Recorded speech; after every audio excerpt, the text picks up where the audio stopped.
আসসালামু আলাইকুম ওয়া রাহমাতুল্লাহি ওয়া বারাকাতুহু। নাহমাদু ওয়া নাসাল্লি আলা রাসূলিল কারীম, আম্মা বা'দ। আউযু বিল্লাহি মিনাশ শাইতানির রাজীম। বিসমিল্লাহির রহমানির রহিম। আম হাসিবতা আন্না আসহাবাল কাহফি আর-রাকিমি কানু মিন আয়াতিনা আযাবা। সাদাকাল্লাহুল আযীম। রিফ্লেকশনস ফ্রম সূরা আল কাহফ শিরোনামে আজকে আমি ছোট্ট একটা বক্তব্য রাখার চেষ্টা করবো ইনশাআল্লাহ। রিফ্লেকশনস ফ্রম সূরা আল কাহফ, এটা আমি 4টে পার্টে অর্থাৎ 4টে ভিডিওতে বলার চেষ্টা করব, কারণ সূরাতুল আল কাহফে আল্লাহ তাআলা অনেক চমৎকার চমৎকার ঘটনা তুলে ধরেছেন। গুহাবাসীদের ঘটনা, দ্য সেভেন স্লিপার্স। আমরা সূরাতুল আল কাহফে দ্য সেভেন স্লিপার্স অর্থাৎ সেই 7 যুবকের কাহিনী, গুণবন্ত সেই 7 যুবকের কাহিনী, তারপর 2 বাগানের মালিকের ঘটনা, তারপর মুসা আলাইহিস সালাম আর খিজির আলাইহিস সালামের সেই কথোপকথন, তাদের মধ্যে যে ঘটনাগুলি ঘটেছিল সেগুলি জানতে পারবো। তারপর কিয়ামতের আগে ইয়াজুজ মাজুজ বেরোবে, জুলকারনাইন বাদশার সম্বন্ধে জানতে পারবো।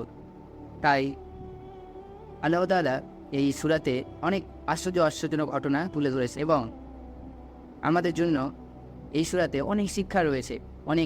আমাদের অনেক শিক্ষা দিয়েছেন আল্লাহ তাআলা এই সূরাতে। দাজ্জালের ফিতনা, অর্থাৎ পৃথিবীতে তার থেকে বড় কোনো ফিতনা আসেনি, আর কখনো তার থেকে বেশি বড় ফিতনা আসবেও না। সেই দাজ্জালের ফিতনা থেকে কিভাবে আমরা রক্ষা পেতে পারি, সেই সমস্ত কথা আল্লাহ তাআলা এই আল কাহফে তুলে ধরেছেন। তো আজকের প্রথম পর্বের আলোচনা আমি দ্য সেভেন স্লিপার্স অর্থাৎ সেই 7 জন যুবকের যারা নিজেদের ঈমান বাঁচানোর জন্য গুহাতে আশ্রয় নিয়েছিল, আল্লাহ তাআলা তাদের স্বপ্ন পূরণ করে দিয়েছিলেন, সেই সম্বন্ধে কিছু কথা তুলে ধরবো ইনশাআল্লাহ। আমরা আল কাহফের নাম সকলেই শুনেছি। আল কুরআনুল কারীমের 114টি পবিত্র সূরার মধ্যে সূরা আল কাহফ একটা অন্যতম সূরা। সূরা আল কাহফ হচ্ছে কোরআনের একদম মধ্যবর্তী স্থানে অবস্থিত, মিডল অফ দ্য কোরআন। কোরআনের সূরার ধারাবাহিকতা ক্রমে এই সূরার নম্বর হচ্ছে 18, এই সূরার আয়াত সংখ্যা হচ্ছে 110টি। এটি একটি মাক্কি সূরা। আবিসিনিয়াতে হিজরতের পূর্বেই এই সূরা নাজিল হয়েছিল। এই সূরার নাজিল হওয়ার কিছু প্রেক্ষাপটও আছে, সেটাও তুলে ধরার চেষ্টা করবো ইনশাআল্লাহ। শেষে এই সূরার অনেক গুরুত্বপূর্ণ ফজিলত রয়েছে। এই সূরা যে তেলাওয়াত করে তার অনেক গুরুত্বপূর্ণ, তার জন্য আল্লাহ তাআলা ফজিলত রেখেছে। তো সেই নিয়ে আলোচনা করার চেষ্টা করবো ইনশাআল্লাহ। সূরা আল কাহফের সেন্ট্রাল থিম বা কেন্দ্রীয় বিষয় হচ্ছে ফিতনা। পৃথিবীতে যে দাজ্জালের ফিতনা আসবে সেইখান থেকে আমরা কিভাবে বাঁচতে পারব, কিভাবে বাঁচব, সেই নিয়ে আল্লাহ তাআলা অনেক উদাহরণ দিয়ে এই সূরাটাকে পরিপূর্ণ করেছেন। দাজ্জালের ফিতনা, দাজ্জাল আমাদের 4 ধরনের ফিতনায় ফেলে। দ্য ট্রায়াল অফ ফেথ, সে আমাদের ইমানের ফিতনাতে ফেলবে। ট্রায়াল অফ ওয়েল, সে আমাদের সম্পদের ফিতনাতে ফেলবে। ট্রায়াল অফ নলেজ, সে আমাদের জ্ঞানের ফিতনাতে ফেলবে। আর শেষে দ্য ট্রায়াল অফ পাওয়ার, সে আমাদের ক্ষমতার ফিতনাতে ফেলবে। আল্লাহ তাআলা এই 4 ধরনের ফিতনা থেকে আমাদের কীভাবে বাঁচতে হবে, কীভাবে বাঁচতে, সেই ফিতনাগুলো থেকে আমরা কীভাবে নিজেকে বাঁচাবো, সেই সম্বন্ধে আমাদের অনেক ঘটনার উদাহরণ দিয়ে বুঝিয়েছেন। যে শুধু তোমরাই নও, তোমাদের পূর্ববর্তী যারা ছিল তারাও এরকম কঠিন কঠিন পরীক্ষার সম্মুখীন হয়েছিল।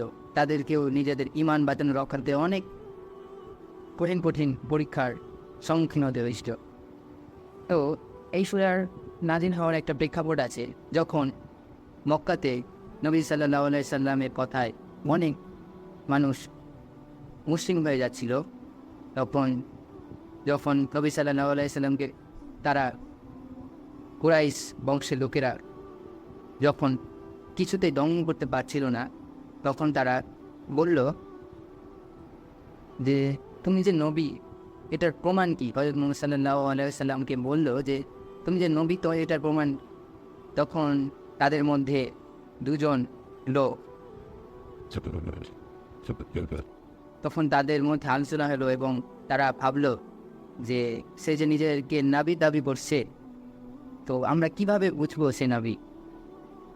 তো তাদের মধ্যে দুইজনকে বর্তমান যুগের মাদিনাতে পাঠানো হলো, যে মদিনাতে যারা ইহুদিরা আছে তারা আখিরাত সম্বন্ধে, তারপর নবী সম্বন্ধে অনেক কিছু জানে, তাদেরকে তোমরা ডিল করো, তাদের সঙ্গে কথা বলো, তারাই অনেক কিছু বলতে পারবে, আমাদের তো সেরকম আর নলেজ নেই, তো তারাই এটার সত্যতা যাচাই করতে পারবে। তখন দুইজনকে পাঠানো হলো সেই মদিনাতে জানার জন্য যে আসলেই মুহাম্মদ সাল্লাল্লাহু আলাইহি ওয়াসাল্লাম নবী কিনা। তখন তাদের কাছে গিয়ে তখন বলল যে আমাদেরই এক গ্রামের ছেলে নিজেকে নবী দাবি করছে, তার কাছে নাকি জিবরাইল আলাইহিস সালাম আছে, তো আমরা কীভাবে সেটা বিশ্বাস করবো? তখন মদিনার সেই ইহুদিরা বলল যে তোমরা তাকে গিয়ে 3টে প্রশ্ন করবে। কটা? 3টে। প্রথম প্রশ্ন করবে যে আসহাবে কাহাব সম্বন্ধে কী জানো, আসহাবে কাহাব কারা। দ্বিতীয় প্রশ্ন করবে যুলকারনাইন সম্বন্ধে কী জানো। আর তৃতীয় প্রশ্ন করবে রূহ সম্বন্ধে কী জানো, রূহ যে আত্মা, সেই আত্মা সম্বন্ধে কী জানো। এই 3টে প্রশ্নের উত্তর যদি সে দিয়ে দিতে পারে তাহলে তোমরা ভেবে নিও সে নবী। তারপর তারা সেই দুইজন ব্যক্তি ফিরে এসে নবী সাল্লাল্লাহু আলাইহি সাল্লামকে প্রশ্ন করতে গেল এবং সেই প্রশ্নগুলো করল যে আপনি যদি সত্যি নবী হন তাহলে বলেন আসহাবে কাহাব কারা, যুলকারনাইন সম্বন্ধে আপনি কী জানেন, আর আত্মা যে রূহ আমাদের মধ্যে থাকে সেই রূহ সম্বন্ধে কিছু বলেন। তো নবী সাল্লাল্লাহু আলাইহি সাল্লাম বললেন যে আগামীকাল বলে দেব, কারণ তিনি মনে মনে ভাবলেন যে জিবরাইল আলাইহিস সালাম তো নবী সাল্লাল্লাহু আলাইহি সাল্লামের কাছে প্রায় আসেন, তো জিবরাইল আলাইহিস সালাম যখন আসবেন তখন তিনি তার কাছে প্রশ্নগুলোর উত্তর জেনে নেবেন, তারপর সে মানুষগুলোকে বলে দেবেন। নবী সাল্লাল্লাহু আলাইহি সাল্লাম সেই লোকগুলোকে বলল যে আগামীকাল আসবেন, আগামীকাল আপনাদের প্রশ্নের উত্তর দিয়ে দেব। এবার তিনি ইনশাল্লাহ বলতে ভুলে গেলেন, আল্লাহ তাআলা ভুলিয়ে দিলেন। ইনশাল্লাহ বলতে ভুলে যাওয়ার কারণে নবী সাল্লাল্লাহু আলাইহি সাল্লামের কাছে কিছুদিন আসলেন না, আল্লাহ তাআলা জিবরাইলকে পাঠালেন না। আর এইদিকে তো সেই লোকেরা প্রতিদিন আসে নবী সাল্লাল্লাহু আলাইহি সাল্লামের কাছে উত্তর জানতে, আর সবাই ঠাট্টা বিদ্রুপ করে, নাউজুবিল্লাহ, সবাই দলে দলে তারা আসে, কারণ এখানে নবী সাল্লাল্লাহু আলাইহি সাল্লামকে কেউ করতে পারছেন, তাকে বিদ্রুপ ঠাট্টা অনেক অপমান করতে পারছে। তো এই 1-2 নয়, প্রায় 15 দিন ধরে জিবরাইল আলাইহিস সালাম আসেনি। তারপরেই আল্লাহ তাআলা সূরা আল কাহাবের আয়াতগুলো নাজিল করে দিলেন, আর সমগ্র বিশ্ববাসীকে এর একটা শিক্ষা দিয়ে দিলেন যে যে কোনো কাজ করার আগে আমরা যেন সকলে করি ইনশাআল্লাহ, ইনশাআল্লাহ যেন বলতে না বলি। যখন আমরা কোনো কাজ করার ইচ্ছে পোষণ করবো তখন আমরা যেন তারপর বলি ইনশাআল্লাহ। আল্লাহ তাআলা সমগ্র বিশ্ববাসীকে এই ঘটনা দ্বারা আমাদের শিক্ষা দিয়ে দিলেন যে ইনশাআল্লাহ বলতে কোনো না। তো এই সূরা এইভাবে আল্লাহ তাআলা নাজিল করেছিলেন। তো আসহাবে কাহফ সম্বন্ধে এই সূরাতে আল্লাহ তাআলা প্রায় 2 পৃষ্ঠা বর্ণনা করেছেন। আসহাবে কাহফ কারা সমস্ত কিছু বলে দিলেন। কোনো বইতে, এমনকি ইহুদিরাও এত কিছু জানতো না আসহাবে কাহফ সম্বন্ধে। তো আল্লাহ তাআলা কোরআনে আসহাবে কাহফ সম্বন্ধে সদা 7 স্লিপার্স, তারা ঈমান বাঁচানোর রক্ষার্থে গুহায় গিয়ে আশ্রয় নিয়েছিল, আর আল্লাহ তাআলা তাদের স্বপ্ন পূরণ করে দিয়েছি। তাহলে দাজ্জাল যে 4টে ফিতনায় আমাদের ফেলবে, the trial of faith, the trial of wealth, the trial of knowledge, the trial of power, এই 4টে ফিতনায় যে ফেলবে, তার মধ্যে যে ঈমানের পরীক্ষা, দ্য ট্রায়াল অফ ফেথ, সেটা থেকে আমরা কিভাবে বাঁচব সেই সম্বন্ধে আল্লাহ তাআলা কোরআনে দ্য পিপল অফ কেভ, যাদের গুহাবাসীদের ঘটনা থেকে ধরেছেন। আমি সেই ঘটনাতে ঢুকছি। নবী সাল্লাল্লাহু আলাইহি সাল্লামের জন্মেরও প্রায় 400 থেকে 450 বছর আগে এই ঘটনাটা ঘটেছিল। তখন সেটা রোমান সাম্রাজ্যের আওতাধীন ছিল। সেই জায়গাটা ঐতিহাসিকরা এটার নাম দিয়েছে ইফিসোস বা ইফসোস। বর্তমানে এটি রয়েছে তুরস্কের ইদমি শহরে। অনেক টুরিস্ট এখনো সেখানে যায়, ভ্রমণ করতে যায়, একটা দর্শনীয় স্থান। তো সেই সময়ে দাকিয়ানুস বলে এক বাদশা ছিল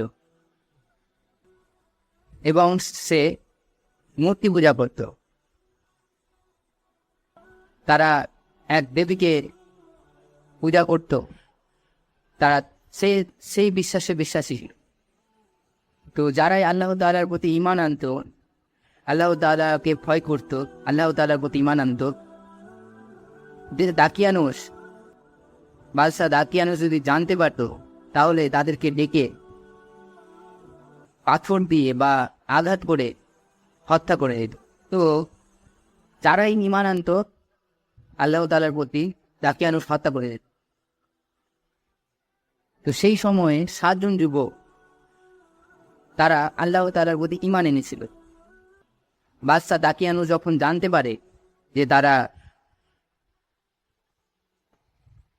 আল্লাহ তাআলার প্রতি ঈমান এনেছে, তখন তারাকে রাজ দরবারে ডাকা হলো। সেই বাদশা দাকিয়ানুস তাদেরকে ডেকে পাঠালো। তাদেরকে ডেকে তাদের বলল যে তোমরা কাকে বিশ্বাস করো রব বলে? তখন তারা উত্তরে বলল যে আমরা এক রবকে চিনি, আল্লাহ তাআলাকেই চিনি, আর তিনি আল্লাহ, তিনি আমাদের রব। এই শুনে দাকিয়ানুস অনেক রেগে গেল এবং বলতে লাগলো, তুমি জানো কার সামনে তুমি দাঁড়িয়ে আসো? তখন সেই যুবকগুলো এতটাই তাদের ঈমান মজবুত ছিল, এতটাই তারা নিজেদের ঈমানের প্রতি অটল ছিল, তারা বলল, আমরা আল্লাহ ছাড়া কাউকে ভয় করি না। তাদের যে ঈমান, তাদের যে ঈমানের দৃঢ়তা, তখন সেই দাকিয়ানুস তাদেরকে একটা সুযোগ দিল যে তোমরা ভেবে নাও, তোমাদের আমি আবার কয়েকদিন পর এই একই প্রশ্নটা করব, যদি তোমাদের উত্তর সেম একই থাকে তাহলে আমি তোমাদের হত্যা করে দেব।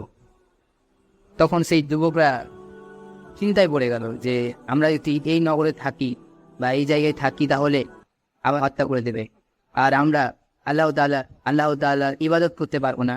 কারণ স্বপ্ন দেখেছিল যে সবাই যেন ঈমান নিয়ে আসে, সবাই যেন আল্লাহকে ভয় করে।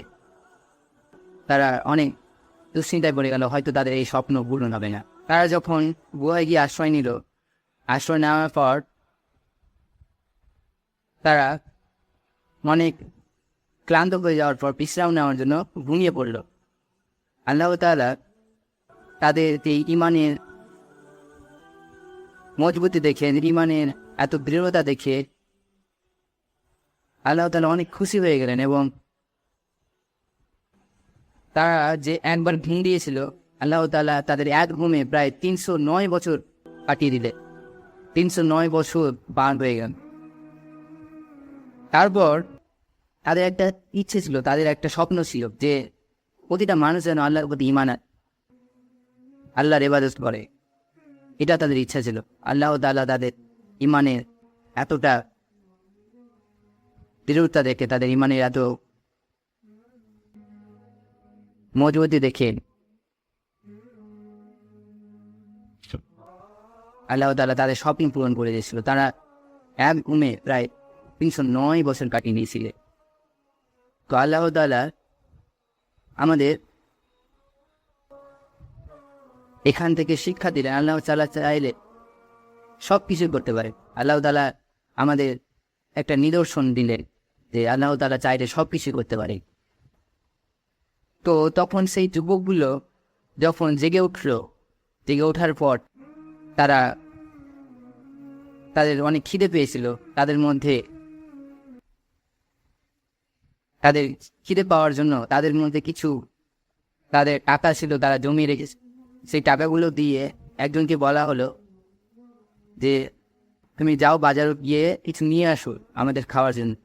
তো সেই যুবক বাজারে গেল এবং দেখলো পুরো স্ট্রাকচার চেঞ্জ হয়ে গেছে, পুরো শহরে নতুন করে সব পুরো নতুন হয়ে গেছে, যেন সবাই ইবাদত করছে, সবাই আল্লাহ আল্লাহ বলছে, সবাই আল্লাহ তাআলার প্রতি ঈমান এনেছে। ঠিক আছে, তো এটা দেখে অবাক হয়ে গেল যে কি ব্যাপার। তো মানে এই কি দেখছি, ঠিক আছে। তারপর সে দোকানদারের কাছে গিয়ে কিছু নেওয়ার পর তখন তাকে টাকা দিল। সে দোকানদার সেই টাকাগুলো দেখে তাকে ধরে রাজার কাছে নিয়ে গেল। তখন যে রাজা ছিল তখন, কারণ 309 বছরে তো রাজা চেঞ্জ হয়ে গেছে, সেই বাদশাহ বললো এই মুদ্রা তো এখানে চলে না, তুমি এই মুদ্রা কোথায় পেলে? তো সেই বললো যে কেন, এটা তো দাকিয়ানুসের আমল না এটা। তখন সেই বর্তমান সময় রাজা অনেক নিজের নথিপত্রগুলো পর্যবেক্ষণ করে নথিপত্রগুলো খুঁজে খুঁজে দেখলো যে সেই যুবক ঠিকই বলছে। প্রায় 309 বছর আগে এক বাদশাহ ছিল দাকিয়ানুস বলে, তার যুগের মুদ্রা ঠিক এরকমই ছিল। তো তখন সেই যুবকটা সেই রাজাকে সমস্ত ঘটনা যখন বলতে লাগলো, সেই রাজাটা হতবাক হয়ে গেল। সেই বর্তমান যুগের বাদশাটা হতবাক হয়ে যাওয়ার পর সেই যুবককে বলে চলো তোমরা কোথায় গিয়ে আশ্রয় নিয়েছো, চলো সেখানে আমাকে নিয়ে চল। তখন সেই যুবকটা যখন সেই রাজাকে সেই জায়গাতে নিয়ে যেতে লাগলো, সেই জায়গাতে গিয়ে যখন সেই ব্যক্তিটা, সেই যুবকটা সেই গুহাতে প্রবেশ করলো, গুহাতে প্রবেশ করার সাথে সাথে সেই 7 জন যুবক সেই স্পটে মারা গেল একসাথে। তো আল্লাহ তাআলা এটা আমাদের নিদর্শন দিয়ে রাখলেন, আল্লাহ তাআলা চাইলে সমস্ত কিছু পারে। সেই 7 জন যুবক ইমানের পরীক্ষায় পাশ করেছিল, কারণ সেই যুগে দাকিয়ানুসের যুগে অনেক মানুষই যারা ঈমান আনতে গিয়েছিল আল্লাহ তাআলার কাছে, তাদের হত্যা করে দেওয়া হয়েছিল এবং সেই ভয়ে কোনো মানুষ তার বিরুদ্ধে কথা বলতো না, তার বিরুদ্ধে প্রতিবাদ করতো না। সেই 7 জন যুবক আল্লাহ তাআলার ঈমানের প্রতি এতই অটল ছিল যে আল্লাহ তাআলার ঈমান কখনো ছাড়েনি, আল্লাহ তাআলার প্রতি বিশ্বাস কখনো হারায়নি। তাই আল্লাহ তাআলা তাদের এই স্বপ্নটা পূরণ করেছে। তাহলে দাজ্জালের যে অনেক পাওয়ার দিয়ে পাঠাবে আল্লাহ তাআলা, দাজ্জালকে এত নলেজ দিয়ে পাঠাবে, এত জ্ঞান দিয়ে পাঠাবে, সেই দেখে আমরা অনেককেই অনেক রকম ফিতনায় পড়ে যাব, ঈমানের পরীক্ষায় সে ফেলবে।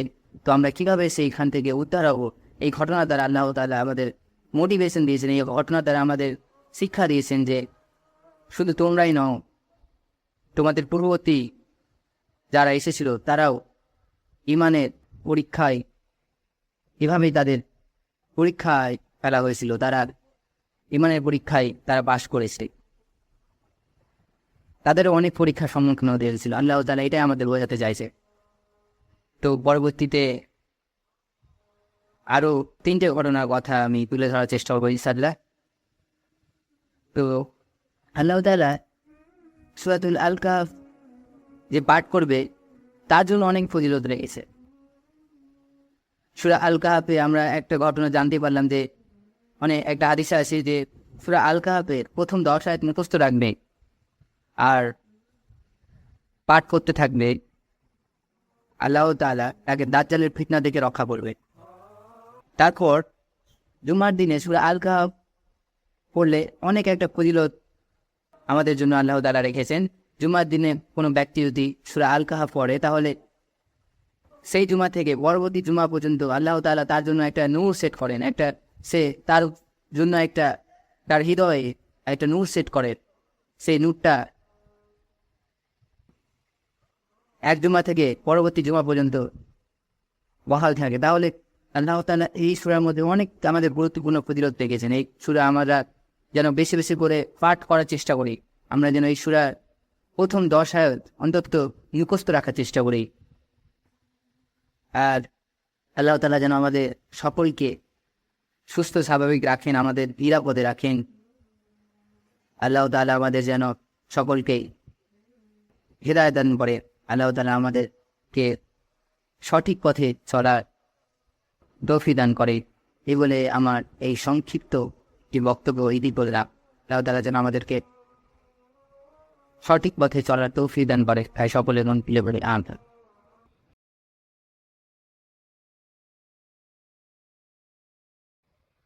সুবহানা রাব্বিকা রাব্বিল ইজ্জাতি আম্মা ইয়াসিফুন ওয়া সালামুন আলাল মুরসালিন আলহামদুলিল্লাহি রাব্বিল